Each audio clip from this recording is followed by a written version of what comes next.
Why are we surprised that there's a mind-body connection? That what we experience, like trauma, affects us physiologically? Thank you for joining me today on Breaking Free from Narcissistic Abuse. I'm your host, Dr. Carrie Kerr-McAvoy, a mental health specialist with over 20 years of counseling experience and a narcissistic abuse survivor. Today, we're going to cover a lot of ground in this episode, including how we see the world blinds us to recognizing dangerous people. We're also going to talk about the possibility of having narcissism, along with other mental health disorders, and defining what dog whistling means when it comes to abuse. I'm thrilled you're here with me today. Be sure to subscribe to this podcast so you don't miss future episodes, and leave me a review and let me know what you think of the show. Finally, thank you so much for your donations. This is a listener-supported podcast, and together we're shedding light on all things related to abuse. Let's listen into this replay of a TikTok Live. Is it surprising when people aren't supportive in areas that you think that they would be, when they behave in ways that you totally didn't anticipate? I was just answering an email that I had with my rental office, and they had made a website transition from an old site to a new site and having problems with loading their documents for the new lease. And I've now signed this lease 2 times. And today they emailed me with a comment of, make sure to sign this lease again. We just reloaded it. And if you don't, we're going to charge you a fee. And I was like shocked. I mean, I've already signed it twice. The difficulty's been on their end, and they're threatening a fee if it's not signed by a certain time. What this reminds me of is the number of times that we get into relationships, and when things don't go right, we're completely surprised in the direction that it heads. It blindsides us. Take flying monkeys, for example. For those of you who are unfamiliar with the term, it comes out of The Wizard of Oz. The Wicked Witch sends her monkeys after Dorothy and Dorothy's friends to hurt them, to harm them. So they're agents of the Wicked Witch. Now, what happens in real life around narcissistic abuse, when our relationship begins to break apart, the narcissist is a very charismatic individual. And that's one of the things that attracted to us about this person. Not only that they were smooth and loved Bombas, and we had this incredible experience in the beginning, but they're often magnetic people. They often are very mesmerizing and attractive. People are drawn to them. Maybe they're not always likable. I wouldn't go as far to say they're likable people, but we're drawn to them. And our friends are too. People in our social circles feel the same pull that we felt when we met them. Maybe, again, it's not necessarily romantic, but they have this compelling way of drawing people. And even though they burn relationships, like I said, these are not easy people to work with. But what's interesting is that when the relationship breaks up, when we're being discarded or we've decided to walk away, they tend to set up a situation in which they anticipate our reaction, and then when we respond in the way that they've guessed and predicted, then we look crazy. But it's more than that. That's not the only problem that's happening. The other problem is that our friends don't want to deal with difficult people. They want low conflict situations, and as a result of that, they're going to opt in the direction that causes them the least problems. And if that means siding against you because you're a more easygoing person, then that means you're going to be the one who will lose the relationship. And here's the other thing that often happens. They want the narcissist to like them. Because of the charismatic pull that the person has, it isn't unusual for those around them to somehow at an unconscious level, they're not often aware of this, but they have this unconscious need for this person to approve of them, to like them. So as a result, we end up having people we thought were in our corner that we find out afterwards were not in our corner. And it is so devastating when this happens. But it doesn't just happen here. It happens everywhere. It happens in ordinary life too. Our error is that we assume people see the world in the same way that we see the world when people really don't. People have their unique way. They come at it from the way that they grew up in their families. Maybe they grew up in the culture that they grew up in. It might be from their life experiences, but there are whole lots of reasons why people are the way that they are. And we make the assumption the worldview that we have is the worldview that everyone had. Here's how it showed up for me. Even though I grew up in a dangerous home, and was surrounded by a lot of toxic people, I still believed, I don't know why, I think it's because they wanted me to believe this, I still believed that people were inherently good and that people were well-meaning. But what I discovered was that, especially in this last relationship, that is not true, not at all, that there are a lot of very toxic people who have pretty dark intentions and motives. Can a narcissist be depressed? Chrissy wants to know. Absolutely. Yeah, that's the funny part about mental health disorders. They're not exclusive. So just because we're struggling with one does not mean that it shuts out other problems. So a narcissist could also be schizophrenic. They could be depressed. They could have an anxiety disorder. They could also have other personality disorders. That's possible too. It's called mixed personality disorders. They could be both narcissistic and obsessive compulsive personality disorders. So narcissism in itself does not shut off all the others. It could be ADHD on top of, or autistic. They're not mutually exclusive. So they absolutely can occur together. Absolutely. Have we created too many diagnoses?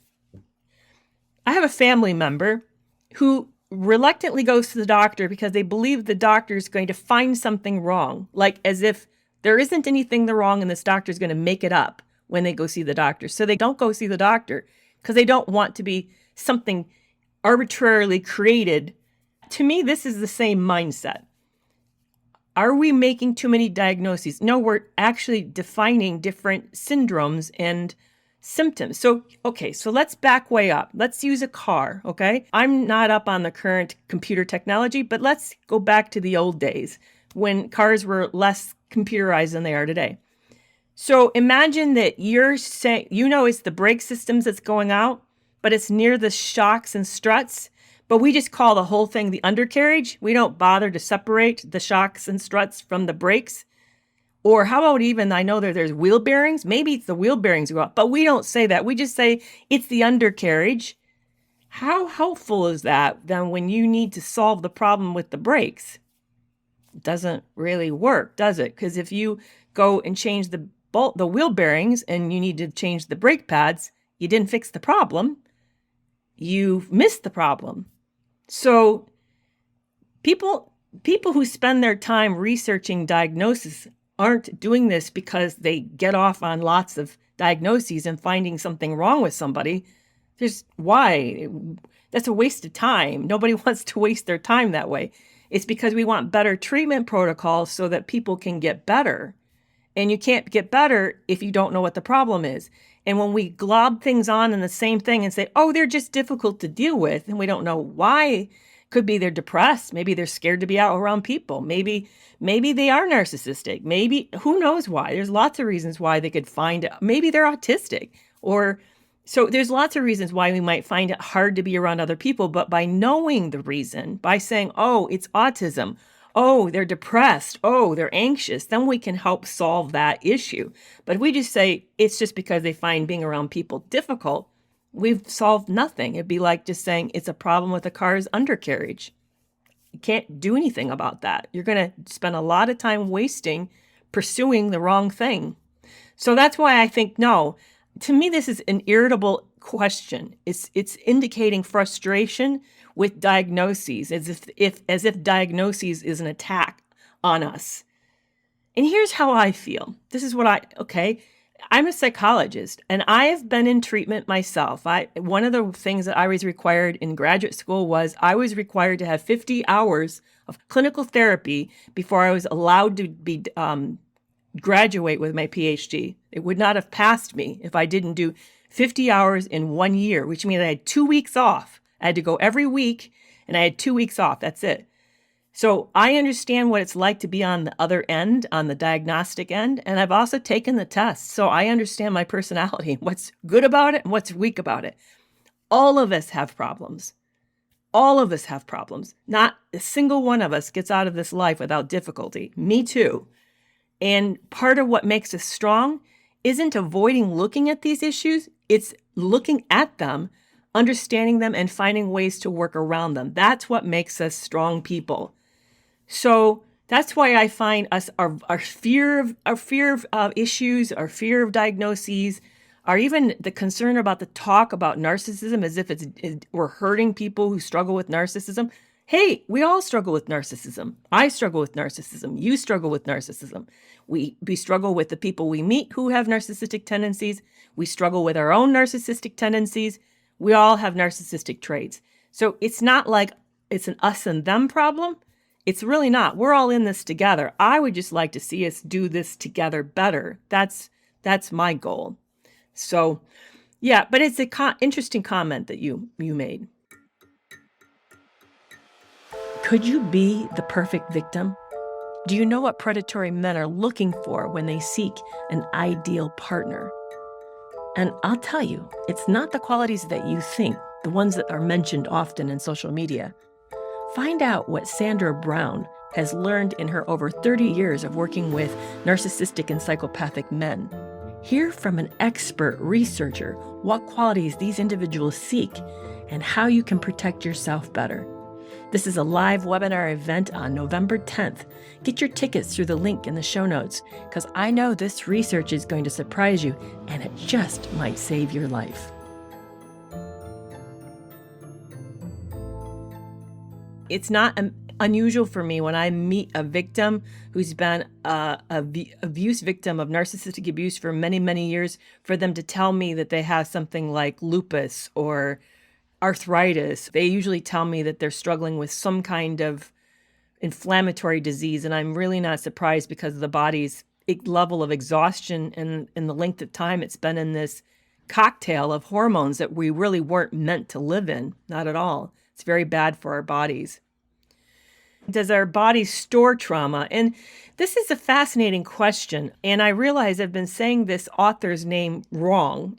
I heard someone else say it, a researcher who probably knows him. It's Bessel van der Kolk, or Kolk, van der Kolk. I've always been saying a clock. It's not clock, it's Kolk, Kolk. So forgive me if you hear me say his name wrong, but it's called The Body Keeps the Score. That's probably the best book currently out there on trauma, is The Body Keeps the Score by Bessel van der Kolk. I got to hear him speak a few years at Washington, D.C. He talks about the fact that how we encode trauma.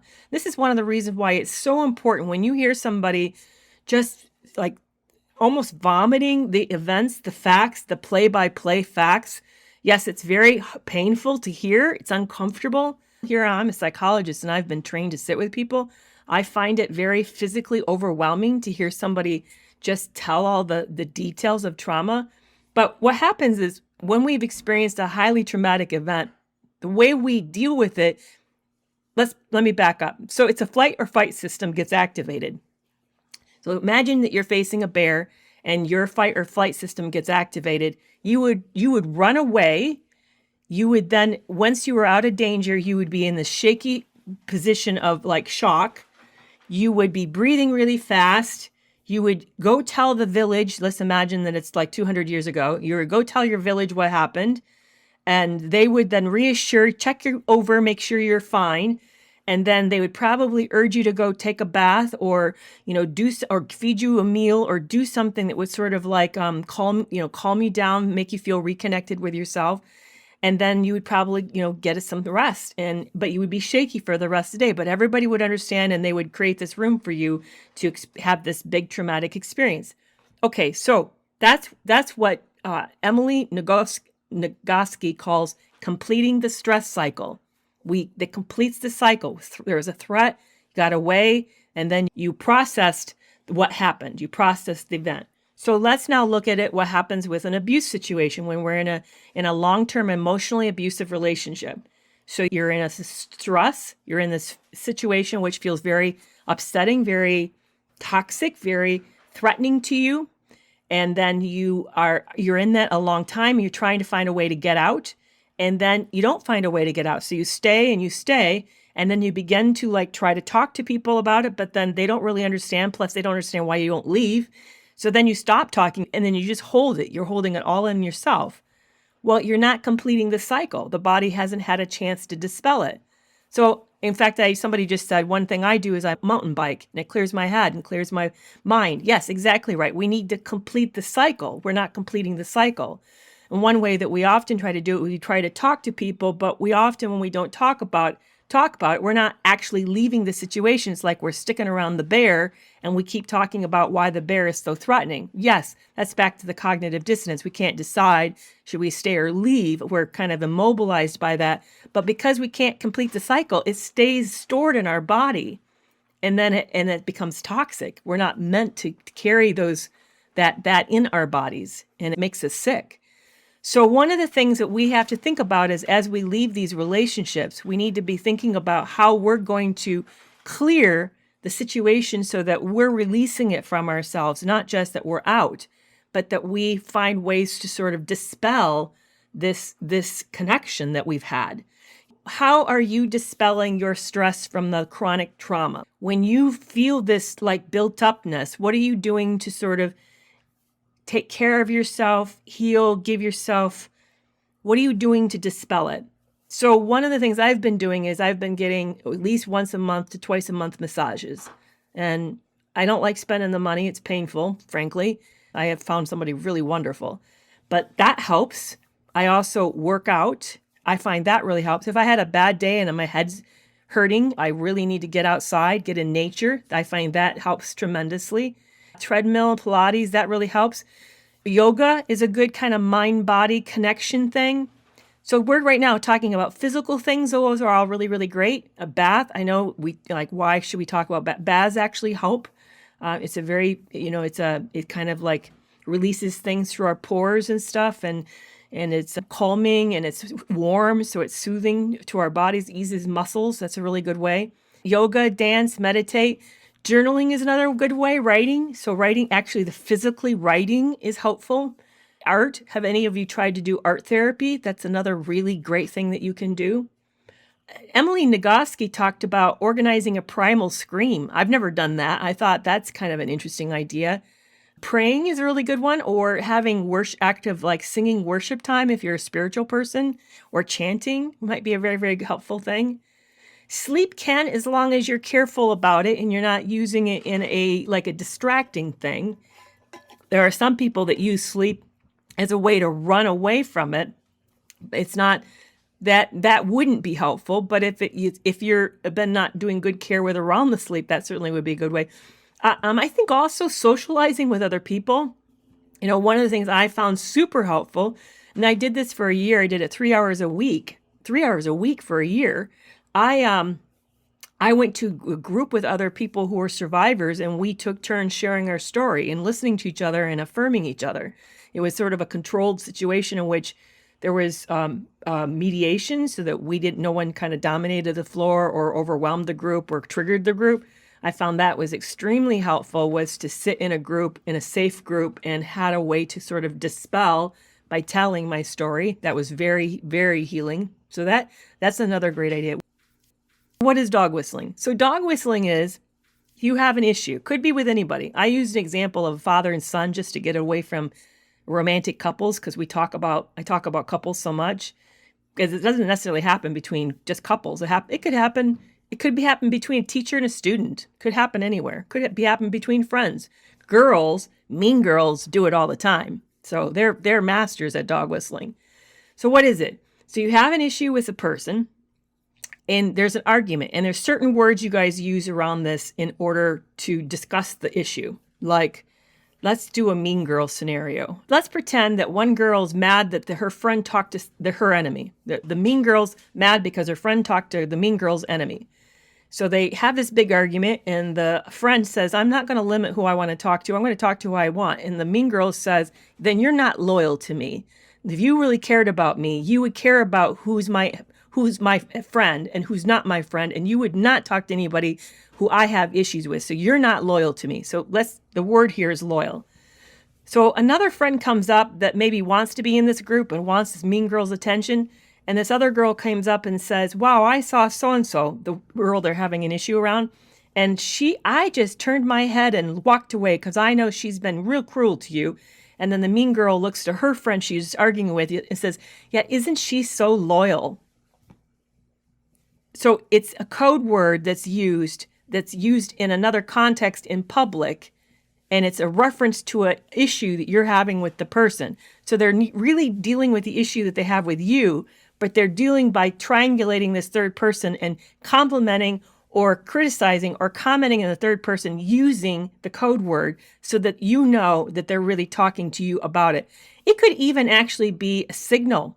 You don't have to even use a word. It could be a look or a hand, way of moving your hand. It could be anything so that you know that the person that sees it knows that you're being provocative. You're trying to stir things up. It's a passive aggressive move. And it's a way for the person who's saying it or doing it to express anger and irritation and to provoke the person who sees it to reacting and looking bad. So if the person who is a friend who is being accused of not being loyal would say something about like, well, you say that to her, but she'd react in some way that would make her look bad. And that's the whole point of it. So that's what's dog whistling. Yeah, I grew up with it a lot.